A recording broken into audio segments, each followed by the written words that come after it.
Facebook त हामी सबैले चलाइ नै रहेका छौं, तर के तपाईको फेसबुक सुरक्षित छ त? कसैले तपाईको पर्सनल कुराहरू कलेक्ट गरेर ब्ल्याकमेलिङ गर्ने प्रयास त गर्दै छैन? हामी यसबारे सबैले सचेत हुनु एकदमै आवश्यक हुन्छ। फेसबुक जति रमाइलो र उपयोगी छ उति नै रिस्की पनि छ। अहिले विश्वमा धेरैजसो अपराधहरू चाहिँ फेसबुक, इन्स्टाग्राम जस्ता सोशल साइटको प्रयोगका कारण भइरहेको देखिन्छ। हामी आफ्नो पर्सनल डिटेल, फ्यामिली मेम्बरहरू अनि फोटो, आफ्नो लोकेसन जस्ता कुराहरू चाहिँ फेसबुकमा मज्जाले सेयर गरिरहेका हुन्छौं, जुन कुनै पनि अपरिचित व्यक्तिहरूले हेरिरहेको हुन सक्छ। यति मात्र होइन, तपाईको फोटो डाउनलोड गरी अन्य फोटोहरुमा जोडेर ब्ल्याकमेल समेत गर्न सक्छ। यस्ता किसिमका फ्रड, ब्ल्याकमेलिङहरुबाट बच्नको लागि फेसबुकको एउटा नयाँ फिचर रहेको छ, त्यो हो प्रोफाइल लक। विदेशी मुलुकहरुमा केही समय अघिबाट सुरु भएको यो फिचर नेपालमा भने भर्खरै मात्र उपलब्ध भएको छ। यहाँले पनि अब यो फिचरको प्रयोग गरेर आफ्नो फेसबुक सुरक्षित बनाउन सक्नुहुनेछ। अब म तपाईलाई आफ्नो फेसबुक प्रोफाइल कसरी लक गर्ने भन्ने कुरा सिकाउन गइरहेको छु।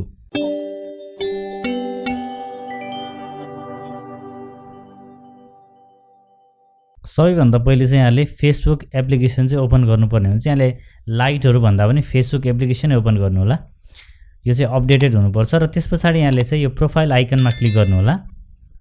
ओके, म मेरो प्रोफाइलमा क्लिक गर्दै छु।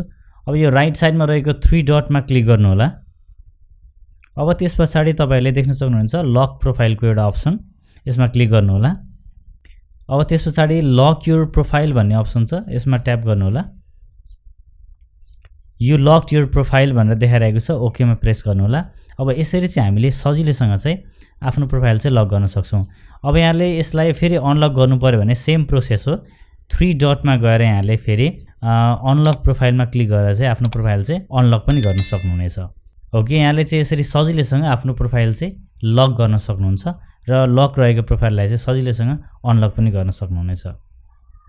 हस्त, यहाँलाई भिडियो कस्तो लाग्यो? यहाँहरुको सल्लाह सुझाव कमेन्ट गर्नु होला र फेरि अर्को भिडियोमा भेट्ने बाचाका साथ आजलाई भने म बिदा चाहन्छु। हस्त, नमस्कार, ह्यापी ब्राउजिङ।